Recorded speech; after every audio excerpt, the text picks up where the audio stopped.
주 예수 그 신 사랑 늘 말해주시오. 나 항상 듣던 말씀 또 들려주시오. 좁지 않는 천국 주 예수 계신 곳 나 밝히 알아듣게 또 들려주시오. 나 항상 듣던 말씀 나 항상 듣던 말씀 주 예수 크신 사랑 또 들려주시오. 아침에 이슬 방울 쉬 사라짐같이 내 기억 부족하여 늘 잊기 쉬우니 잘 알아듣기 쉽게 늘 말해주시오. 날 구속하신 사랑 또 들려주시오. 나 항상 듣던 말씀 나 항상 듣던 말씀 주 예수 크신 사랑 또 들려주시오.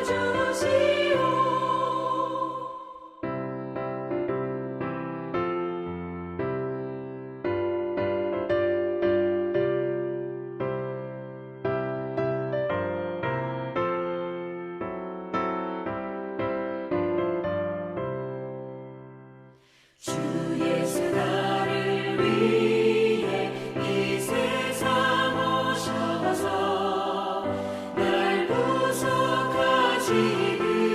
구속하시기에 말하여 주시오. 나 같은 사람 위해 주 보혈을 향해 이 복스러운 말씀 또 들려주시오. 나 항상 듣던 말씀 나 항상 듣던 말씀 주 예수 크신 사랑 또 들려주시오.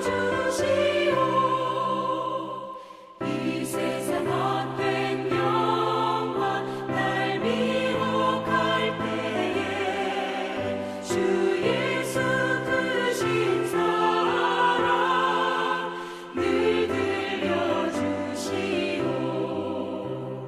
천국의 빛난 영광 내 눈에 비칠 때 주 예수 크신 사랑 또 들려주시오.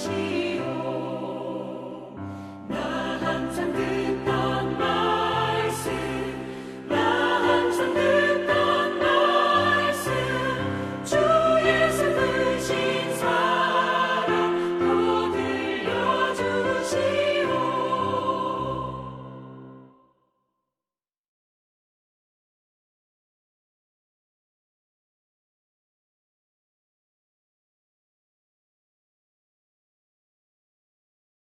2021년 1월 26일 화요일 아침 묵상의 시간을 함께 나누도록 하겠습니다. 오늘 주신 말씀은 베드로 후서 1장 1절로 4절까지 말씀 우리 함께 읽도록 합니다. 예수 그리스도의 종이며 사도인 시몬 베드로는 우리 하나님과 구주 예수 그리스도의 의를 힘입어 동일하게 보배로운 믿음을 우리와 함께 받은 자들에게 편지하노니 하나님과 우리 주 예수를 알므로 은혜와 평강이 너희에게 더욱 많을지어다. 그의 신기한 능력으로 생명과 경건에 속한 모든 것을 우리에게 주셨으니 이는 자기의 영광과 덕으로서 우리를 부르신 이를 알므로 말미암이니라. 이로써 그 은혜롭고 지극히 큰 약속을 우리에게 주사 이 약속으로 말미암아 너희가 정욕 때문에 세상에서 썩어질 것을 피하여 신성한 성품에 참여하는 자가 되게 하려 하셨느니라. 아멘. 베드로후서 1장 1절로 4절의 말씀을 보면서 그리스도의 의라는 제목으로 우리가 함께 아침 묵상을 나누도록 하겠습니다. 우리는 지난 시간에 사도 베드로가 자신을 소개를 하면서 그리스도의 종, 그리고 그리스도로부터 하나님으로부터 보냄을 받은 자라고 우리들에게 말씀해 주셨습니다. 그 이유는 다른 것이 아닙니다. 자신이 지금부터 이 베드로 후서를 여러분에게 이야기하는 그 목적은 자신의 개인적인 사견이나 자신의 경험이나 지식이나 자신의 철학을 이야기하는 것이 아니라 그리스도의 종으로서 하나님의 보냄을 받은 자로서 하나님의 말씀을 여러분에게 선포하는 것입니다. 선언하는 것입니다. 여러분에게 권면하는 것입니다. 이렇게 말씀을 시작하고 있는 것입니다. 왜냐하면 베드로 후서 자체가 베드로 전서와 다르게 내적인 문제, 거짓 교사들 때문의 문제를 해결하기 위함이기 때문인 것입니다. 그러므로 베드로 사도가 하는 말에 하나님의 권위가 있어야 그들에게 좀 더 그들을 설득하고 그들을 온전한 진리로 이끌어갈 수 있기 때문인 것입니다. 요즘처럼 참 혼탁한 시대 가운데 우리가 삶을 살아갑니다. 인터넷 방송뿐만 아니라 주변에 주어지는 많은 것들이 우리를 흔들 때가 많습니다. 그들 역시도 하나님의 말씀을 이야기하지만 때로는 그 말씀이 자의적이고 그리고 자신의 감정적이거나 아니면 인간 중심적인 사고들을 우리에게 하나님의 말씀을 합리화시켜서 전하는 사람들이 참으로 많은 시대에 우리가 살아가고 있기 때문인 것입니다. 때로는 CTS 같은 큰 방송에서도 그걸 여과 없이 내보내는 모습을 볼 때마다 참 마음에 답답함을 느끼기도 합니다. 그렇습니다. 이렇게 우리 안에 가만히 들어와 하나님의 말씀을 우리들에게 전하는 척하지만 올바르게 바른 길로 인도하지 못하는 세대 가운데 우리는 좀 더 하나님의 말씀이 무엇인지 그 안에서 우리는 어떤 자세를 가져야 하는지를 오늘 말씀 속에서 함께 생각해 보기를 원합니다. 오늘 말씀은 1절은 이렇게 시작을 합니다. 예수 그리스도의 종이며 사도인 시몬 베드로는 우리 하나님과 구주 예수 그리스도의 의의를 힘입어 동일하게 보배로운 믿음을 우리에게 함께 받은 자들에게 편지한다라고 이야기를 합니다. 하나님과 구주 예수 그리스도의 의의를 힘입어 그리스도의 의의를 힘입는다. 뭘 말하는 걸까요? 여러분 잘 들으셔야 합니다. 우리의 믿음은요. 우리의 믿음이 자라고 성숙되어 가는 것은 우리 안에서 하나님의 말씀을 들음으로 우리 안에서 하나님의 말씀을 들었을 때 우리 안에서 생성되어지는 걸까요? 아니면 외부로부터 오는 걸까요? 근데 우리 안에서 생성되어진다라고 생각을 할 것입니다. 틀린 말은 아니지만 정확한 말은 아닙니다. 왜냐하면 우리는요. 하나님의 말씀을 받음으로 우리 안에서 그 말씀이 생성되어질 수 있는 존재가 아니기 때문입니다. 우리는 그 사실을 베드로가 지난 시간에 주일날 베드로의 실패 가운데 우리에게 보여준 것이 뭐였냐면 베드로는 자신이 결심을 하고 자신이 결단을 하면 하나님의 말씀 앞에 그러면 자신이 그 신앙을 유지하거나 성숙되어 갈 수 있다라고 생각을 했습니다. 그것이 아니었어요. 예수님이 이렇게 말씀하십니다. 내 믿음이 떨어지지 않기를 내가 간구하였다라고 얘기합니다. 주님이 우리의 믿음을 붙잡아 주셔야 하는 것입니다. 그래서 오늘 말씀에도 이렇게 이야기를 하고 있는 것입니다. 그리스도의 의의를 힘입어라는 것입니다. 우리의 의의가 아니라 우리의 성숙됨이 아니라 우리를 유지시키는 능력이 아니라 그리스도가 우리를 도와주셔야 한다라는 이야기를 하고 있는 것입니다. 또 한 단어를요. 오늘 말씀 속에서 이렇게 얘기를 합니다. 동일하게 보배로운 믿음은 예수님에 대한 것입니다. 믿음이죠. 예수님에 대한 믿음을 우리와 함께 받은 자들에게 편지한다. 받는다라고 표현해요. 우리 안에 생겨난 믿음이 아니라 우리가 그 믿음을 받았다라고 표현해내고 있다라는 것입니다. 우리는 이 사실을 로마서 3장에서도 생각해 볼 수 있습니다. 하나님의 한 의가 나타나서 우리에게 믿음에서 믿음에 이르게 한다라고 이야기해요. 한 믿음이 우리 안에 나타나서 우리로 하여금 믿음에서 믿음으로 자라가도록 만들어 간다는 것입니다. 그래서 오직 의인은 믿음으로 말미암아 살리라 이렇게 말씀하고 있죠. 그러니까 결국 믿음이라는 것은 내 스스로 내 안에서 생겨나는 믿음이 아니라 하나님이 우리에게 주시는 믿음, 그걸로 삶을 살아가는 존재죠. 그래서 우리는 끝없이 예수 그리스도를 바라봐요. 믿음의 주여 우리를 온전케 하시는 이인 예수를 바라보라. 히브리서 기자는 그렇게 우리들에게 설명해 내고 있는 것입니다. 그래서 우리는 하나님의 의의가 필요한 존재요. 그 의의로 삶을 살아가는 존재다라고 우리들에게 이야기해 주고 있는 것입니다. 그러니까 지금 고난 가운데 여러분의 안쪽에서 내부적으로 문제가 일어나는 것, 거짓 교사들이 여러분의 마음속에 들어와서 힘들게 하는 모든 것들, 그 위험 속에 있는 것, 거기서 중요한 것은 내가 알고 있는 믿음이 아니라 내가 만들어내는 믿음이 아니라 하나님이 우리에게 주신 그 믿음을 바로 잡아야 한다는 것을 우리들에게 이야기해 주고 있는 것입니다. 또 한 가지는요, 오늘 말씀 속에서 이렇게 말을 합니다. 2절에 보면은 하나님과 우리 주 예수를 알므로, 하나님과 예수 그리스도를 알므로, 안다라는 단어, 그리고 3절에도 보면 3절 맨 하반절에 보면요, 우리를 부르신 이를 알므로라고 얘기해요. 여기서 안다라는 단어는요, 헬라어로 에피그노시스라는 단어예요. 이거는 안다라는 단어지만 지식을 안다라는 단어지만 요 문장 2절에서 이야기하는 것은요, 역격으로 되어 있고요. 그리고 3절은 속격으로 되어 있어요. 이거는 그냥 이렇게 생각하시면 돼요. 앞에서의 안다라는 것은 불변한 진리, 변하지 않는 진리를 이야기하고 있다면요, 3절에서는요 자라가는 진리를 이야기하고 있어요.